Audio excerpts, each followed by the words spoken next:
तो साथियों, वैसे अगर देखा जाए तो करेंटली 5 आईपीओ ओपन हैं जो कि 23 को क्लोज होंगे, लेकिन 3 और आईपीओ हैं जो कि 24 को क्लोज होंगे। और इनमें से अगर किसी में भी फंड लगाया तो उसका अलॉटमेंट आएगा 24 को, यानी कि आप कायदे से इसमें अप्लाई करने के बाद बाकी में भी अप्लाई नहीं कर पाएंगे।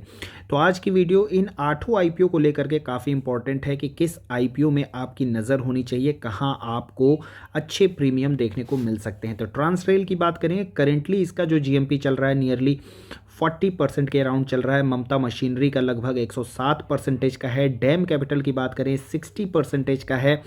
सनातन के यहाँ पे grey market premium I think यहाँ पे शायद 10% के अराउंड पर है। कॉनकॉर्ड के भी नियरली 10% के अराउंड चल रहे हैं और बाकी का भी जो है जीएमपी एक्टिवेट नहीं हुआ है। ऑल दो अगर यहाँ पे इवेंटिव हॉस्पिटैलिटी की बात करें तो इसका मैंने थोड़े से वैल्यूएशन देखे और वैल्यूएशन जो है वो मुझे थोड़े से एक्सपेंसिव लग रहे हैं। नियरली 100 के मल्टीपल पर ये आईपीओ आ रहा है। और मैं अगर अपनी पर्सनल बात करूं तो मैंने इन 3 आईपीओ में जो है तो दूसरे दिन ही एप्लीकेशन लगा दी है, अपने अकाउंट नंबर से भी, अपने पैन नंबर से और फैमिली मेम्बर के भी पैन नंबर से।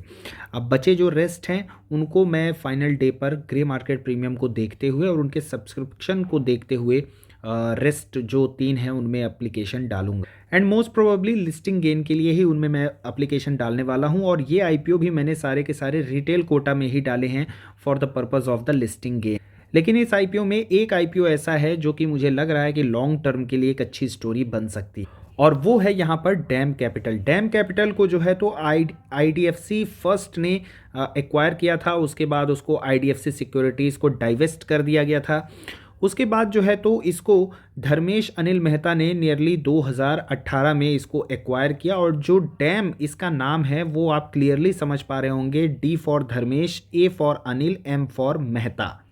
Although he is also very experienced, उनके पास 25 ईयर्स का एक्सपीरियंस है। इसके पहले वो ई नैम सिक्योरिटीज़ और एक्सिस कैपिटल में भी काम कर चुके हैं। तो एक बड़े ब्रांड के साथ वो काम भी कर चुके हैं, बड़े फंड हाउसेस के साथ में, और उनके पास जो है एक अच्छा एक्सपीरियंस भी है। तो डैम कैपिटल को एक अच्छा यहाँ पे एक तरीके से आप यूँ समझ सकते हैं कि मैनेजमेंट यहाँ पे काफ़ी अच्छा मिला है। अब उसके बाद बिजनेस ऑपरेशन को समझ लेते हैं। तो इनके 2 बिजनेस ऑपरेशन है मेनली, मर्चेंट बैंकिंग और स्टॉक ब्रोकिंग। मर्चेंट बैंकिंग में आप समझ सकते हैं कि जैसे कोई भी आईपीओ आता है तो वो मर्चेंट बैंकिंग के अंतर्गत आता है। फॉर एग्जांपल के लिए अभी जो ये डैम कैपिटल का आईपीओ आ रहा है इसको नुवामा वेल्थ जो है कैटर कर रहा है। तो इस तरीके से जो भी आईपीओ आते हैं उनको एक बैंकर की ज़रूरत होती है जो उनके लिए एक बैंकिंग का कार्य करते हैं। तो वहाँ पर डैम कैपिटल जो है कई सारे आईपीओज़ के लिए बैंकिंग का काम कर चुका है। जैसे कि केन्स की बात करें तो केन्स के यहाँ पे बैंकिंग बन चुके हैं। सिरमा की बात करें, सिरमा को भी इन्होंने ही एग्जीक्यूट कराया था उसका आईपीओ। तो काफ़ी सारे आईपीओ के एग्जीक्यूशन जो है डैम कैपिटल करा चुका है। इसके अलावा और भी बड़े बड़े नाम हैं जैसे कि मैप माई इंडिया, मझगांव डॉक, तो ये सारे आईपीओज जो हैं डैम कैपिटल ने एग्जीक्यूट कराए। तो उनके बिजनेस का एक सेगमेंट हो गया एक ये मर्चेंट बैंकिंग, जिसमें आईपीओ आता है, क्यूआईपी आता है, ओएफएस वगैरह आते हैं, राइट्स इशू आते हैं। तो ये सारे जो पार्ट हो गए ये मर्चेंट बैंकिंग के हो गए। इसके अलावा डैम कैपिटल जो है स्टॉक ब्रोकिंग का भी कार्य करता है। लेकिन आप देखेंगे चूंकि जिस तरीके से बुल रन चल रहा है तो यहाँ पे आप देखिए FY22 में 605 का रेवेन्यू था। उसके बाद बियर मार्केट आया तो आईपीओस कम हो गए, तो वहाँ पे रेवेन्यू इनके 510 रुपीज़ इन मिलियन हो गए। उसके बाद आप देखिए जब बुल रन स्टार्ट हुआ आईपीओ आने शुरू हो गए तो 510 से बढ़ के 1224 हो गए। और फर्स्ट हाफ में जो है तो इन्होंने लगभग हाफ मार्क जो है फिर से टच कर लिया है। तो काफ़ी डिपेंडेंसी है कैपिटल मार्केट में, यानी कि आईपीओ, क्यूआईपी, ओएफएस में इनकी मर्चेंट बैंकिंग में इनके जो रेवेन्यू की डिपेंडेंसी है वो काफ़ी ज़्यादा है। टोटल FY22 की बात करें 8 आईपीओ को एग्जीक्यूट कराया था, FY23 में 4 और FY24 में 9, और अभी की बात करें अप्रैल 24 से अक्टूबर 24 तक 3 आईपीओ को एग्जीक्यूट करा चुके हैं। और मर्चेंट बैंकिंग में अगर इनके मार्केट शेयर की बात करें तो वो FY21 में 8.2% था, वहां से बढ़ करके 12.1% हो गया है। तो एक तरीके से आप कह सकते हैं कि मर्चेंट बैंकिंग में DAM Capital is a leading advisor. Revenue breakup की बात करें तो टोटल इनकम में 67% की जो इनकम है वो मर्चेंट बैंकिंग से आती है। तो आईपीओज वगैरह में काफ़ी डिपेंडेंसी है, ओएफएस, क्यूआईपी ये सब आने कम हो जाएंगे तो इनकी इनकम पे बहुत बड़ा इंपैक्ट पड़ सकता है। उसके बाद स्टॉक ब्रोकिंग की बात करें 28% का रेवेन्यू पोर्शन है और अदर इनकम जो है वो लगभग 4.5% है। पीयर कंपैरिजन अगर करें तो इनका जो टोटल इनकम है वो इनके पीयर से सबसे ज़्यादा ग्रोथ जो है डैम कैपिटल ने दिखाया है। और वहीं अगर पैट ग्रोथ की बात करें तो चाहे मोतीलाल ओसवाल की बात करें या फिर इनके जितने भी पीयर हैं उनमें सबसे ज़्यादा ग्रोथ जो है वो डैम कैपिटल की है, which is nearly 79% of PAT growth. और एबिटा मार्जिन की एबिटा ग्रोथ की अगर बात करें तो that is 73%। Total income in terms of अगर वैल्यू की बात करें तो यहाँ पे आपको इसके पीयर के कंपैरिजन में काफ़ी कम ये वैल्यू देखने को मिलेगी। एंड क्योंकि बेस यहाँ पे लो है that is why it is growing faster. Margin की बात करें तो मार्जिन फ्रंट पे मार्जिन जो है इनके ठीक ठाक से दिखाई पड़ रहे हैं, जैसे जनरली सभी के हायर साइड में ही हैं। उसके अलावा मार्केट कैपिटलाइजेशन की अगर बात किया जाए, जिस प्राइस पर यहाँ पर ये डैम कैपिटल आने वाला तो वहाँ से इनका मार्केट कैप जो है वो लगभग 20,000 करोड़ का हो जाएगा। और वैल्यूएशन की बात करें तो 28 का है। इसमें अभी लिस्टिंग गेन 60% इंक्लूडेड नहीं है। अगर ये प्राइस 60% के बाद डबल भी होती है तो यहाँ पे इनके पी मल्टीपल और ज़्यादा स्ट्रेच्ड हो जाएंगे। ध्यान रखिए इसके पीयर का अगर आप पी मल्टीपल देखेंगे तो बहुत कम देखने को मिल जाता है, क्योंकि ये साइक्लिक बिजनेस है, कैपिटल मार्केट पर काफ़ी ज़्यादा डिपेंडेंसी है। बियर मार्केट आएगा तो ग्रोथ सारी की सारी खत्म हो जाएगी, मार्जिन सारे के सारे धरे के धरे रह जाएंगे। तो इसलिए यहाँ पर इस तरह की कंपनियों को पी बहुत ज़्यादा नहीं मिलता। More than 20 is considered to a valuation going in a higher zone.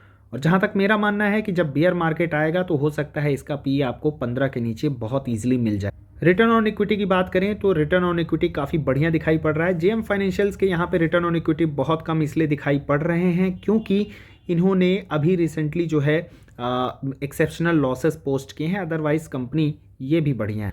स्वॉट analysis कर देते हैं। स्ट्रेंथ इनकी वही है, fastest growing merchant bank, IPOs वगैरह आते रहेंगे तो बढ़िया इनका बिजनेस चलता रहेगा। मैनेजमेंट काफ़ी एक्सपीरियंस्ड है। वीकनेस की बात करें, मार्केट पर डिपेंडेंसी है। बियर मार्केट आने पर इनके बिजनेस जो है ख़राब हो जाएंगे, आईपीओज आने बंद हो जाएंगे, लैक ऑफ आईपीओज। और अगर अपॉर्चुनिटी की बात करें तो येस अपॉर्चुनिटी बहुत ज़्यादा है। Highest growth of demat account, and उसके बाद भी अगर बात करें तो पेनिट्रेशन इक्विटी का काफ़ी कम है इंडिया में, नियरली 5%। तो ये सब एंड डिजिटाइजेशन वगैरह ये सब जो है तो इनके लिए एक अपॉर्चुनिटी है। तो वहीं थ्रेट की बात करें, again economic volatility, regulatory risk, high competition and technological disruption is a threat for this dam capital IPO. IPO details की बात करें, 19 तारीख को ओपन हो चुका है, 23 की इसकी क्लोजिंग होनी है। कट ऑफ प्राइस पर आपको अप्लाई करना है। कंप्लीट ओएफएस आ रहा है, यानी प्रमोटर यहाँ पे एग्जिट कर रहे हैं। कंप्लीट एग्जिट नहीं है, थोड़े बहुत शेयर्स वो बेच रहे हैं। उसके अलावा अगर यहाँ पे मार्केट कैपिटलाइजेशन की बात करें, 283 पर लिस्टिंग के हिसाब से यहाँ पे 2000 करोड़ का जो है मार्केट कैपिटलाइजेशन होने वाला है। क्यूआईबी के पोर्शन की बात करें 50% है, रिटेल 35% है, और एचएनआईज़ की अगर बात करें तो 15% यहाँ पे मिलने वाला है। इशू की अगर बात किया जाए तो प्री इशू में यहाँ पे प्रोमोटर की होल्डिंग 45.9% होगी, और पोस्ट इशू के बाद 41.5 होगी, यानी लगभग यहाँ पे 4-4.5% का ओएफएस है। प्रायोरिटी की अगर बात करें तो अगर मेरे पास एक आईपीओ में लगाने के लिए पैसा होता तो और अलॉटमेंट भी चाहिए तो मैं कोशिश करता यहाँ पे डैम कैपिटल में लगाने के लिए, क्योंकि ममता मशीनरी बहुत छोटा आईपीओ है, बहुत हाईली यहाँ पे सब्सक्राइब हो गया है, जीएमपी यहाँ पे काफ़ी ज़्यादा है। तो अगर कोई 2 आईपीओ में लगा सकते हैं तो डेफिनेटली इन दोनों में चले जाना चाहिए। उसके बाद थर्ड प्रेफरेंस जो है यहाँ पे ट्रांसरेल के लिए आना चाहिए। और उसके बाद अगर आपके पास फंड है तो देन डेफिनेटली अगर यहाँ पे 10% के भी जीएमपी दिख रहे हैं, मार्केट की कंडीशन ठीक ठाक है, तो वहाँ पे आपको लिस्टिंग गेन के लिए आप चाहें तो जाने के लिए जा सकते हैं। मैं तो फिलहाल क्या करने वाला हूँ, मैं सभी में लिस्टिंग गेन के लिए जाने वाला हूँ। और रही सवाल डैम कैपिटल की, तो जब बियर मार्केट आएगा, मार्केट में और करेक्शन होगा, आईपीओज आने थोड़े कम हो जाएंगे, तब यहाँ पे अगर करेक्शन आएगा तो लॉन्ग टर्म के बारे में अगर सिचुएशन सही बनेगी तो वहाँ पर मैं डैम कैपिटल के बारे में लॉन्ग टर्म के लिए सोचूंगा। तो साथियों आज की वीडियो में बस इतना ही। आप किस आईपीओ में लगा रहे हैं, किस आईपीओ में आपको अलॉटमेंट मिलने के चांसेस ज़्यादा लगते हैं, चाहे तो कमेंट सेक्शन में कमेंट करके अपना व्यू पॉइंट जो है वो रख सकते हैं। तो वीडियो का कंटेंट अगर अच्छा लगा then do not forget to like and subscribe our channel. Thanks for watching the video.